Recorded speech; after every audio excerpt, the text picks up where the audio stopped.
Ready? Start. It was suggested by the Commission that there should be a separate department for the scheduled tribes.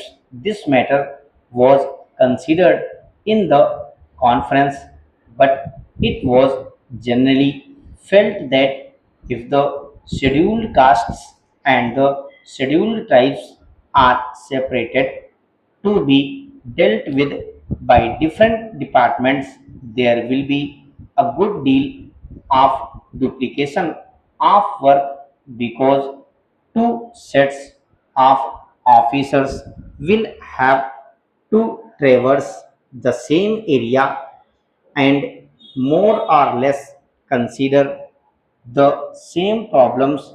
It was therefore the unanimous opinion of the Conference of State Ministers that one department should deal with the problems of the scheduled castes and scheduled tribes, and it was also agreed that there should be a separate directorate for the same.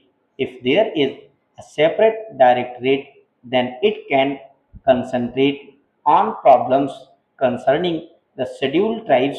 It was also suggested that this directorate, which will have to be set up in all the states and especially in states where the population of the scheduled tribes exceeds 1 million, should also look after the work relating to the denotified and the nomadic tribes.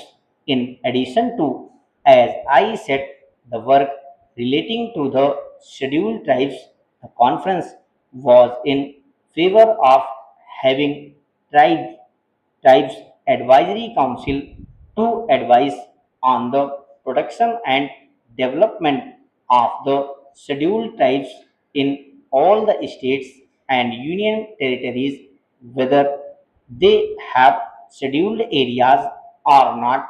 The House, I am sure, is aware that there are scheduled areas and non scheduled areas.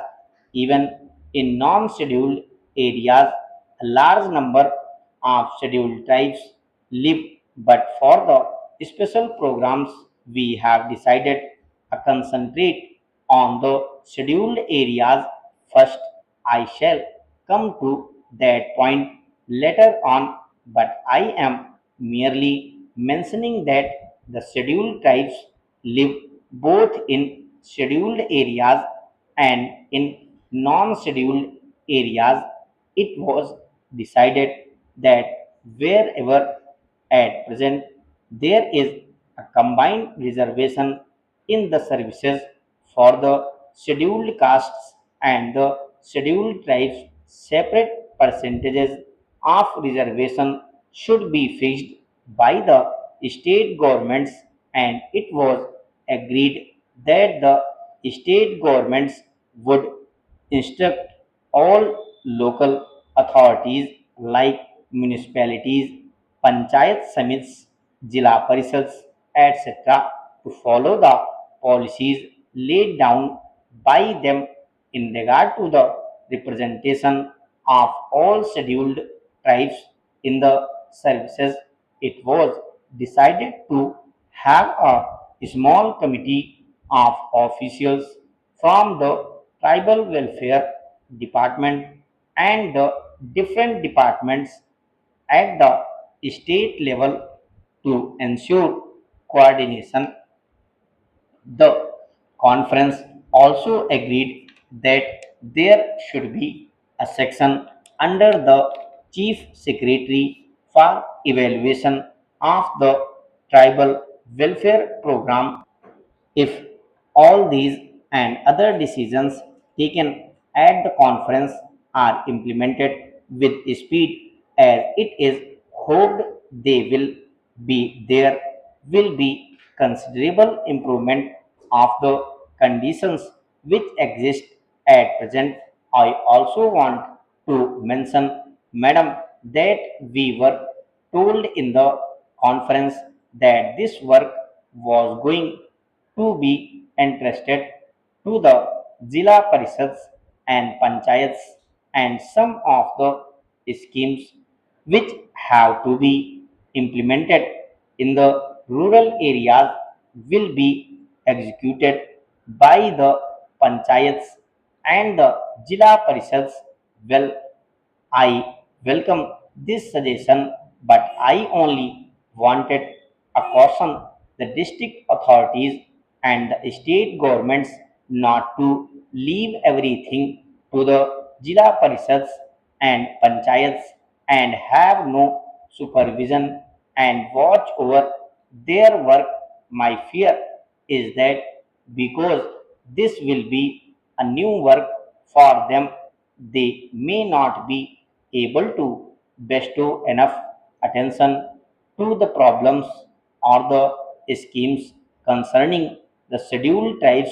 They will have many other things to do, so it would be necessary that the district authorities should keep constant watch, and they should function as the friend and guide of the panchayats and Jila Parishads.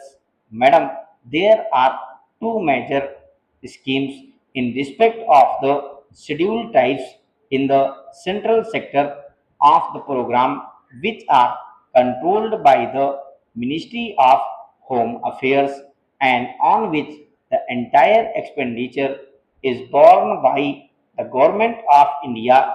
These are the scheme of tribal development blocks and the scheme relating to promotion of cooperation among the scheduled tribes, particularly in the form of forest laborers, cooperative societies, and labor contract societies.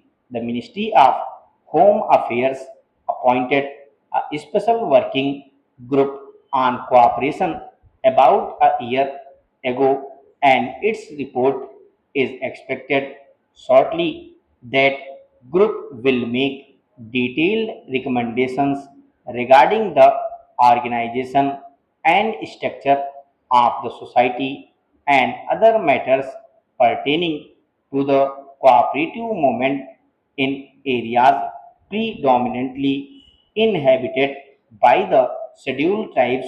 We hope that on the basis of the working group recommendations, it will be possible to energize and expand the cooperative movement in tribal areas, and that the cooperative will become the effective instruments for promoting the economic development of those areas. The other program, which is the major one and in which a great deal of interest is being evinced by the tribals themselves, is the program of tribal development blocks. The commission have recommended that all tribal areas, whether they are scheduled areas or not, with a concentration of tribal population exceeding 50%, should be brought under the tribal blocks.